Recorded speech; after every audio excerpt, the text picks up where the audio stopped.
Asia পাওয়ার index 2024 প্রকাশিত হয়েছে। Australia ভিত্তিক লয়ি ইনস্টিটিউট এই ইন্ডেক্স প্রকাশ করেন।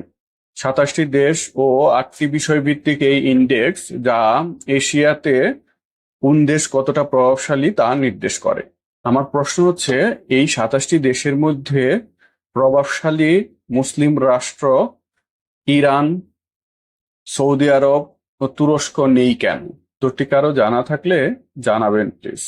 যে 8টি বিষয়কে কেন্দ্র করে এই ইন্ডেক্স প্রকাশিত হয়, সেই 8টি বিষয় হচ্ছে: সামরিক ক্ষমতা, আর্থিক বৃদ্ধির হার, আঞ্চলিক শক্তি, রাজনৈতিক পরিস্থিতি, অর্থনৈতিক সম্পর্ক, কূটনৈতিক প্রভাব, সাংস্কৃতিক প্রভাব ও ভবিষ্যৎ সম্ভাবনা। এই 27টি দেশের মধ্যে সুপার পাওয়ার হচ্ছে মার্কিন যুক্তরাষ্ট্র ও চীন, যাদের অবস্থান যথাক্রমে প্রথম ও দ্বিতীয়, এবং যাদের স্কোর যথাক্রমে হচ্ছে 81.7 ও 72.7।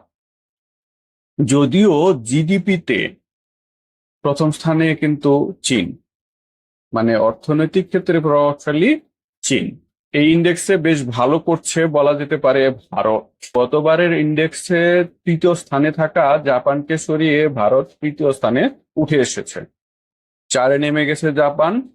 একইভাবে রাশিয়াকে হটিয়ে অস্ট্রেলিয়া এসছে পঞ্চম স্থানে, রাশিয়া নেমে গেছে ষষ্ঠতে।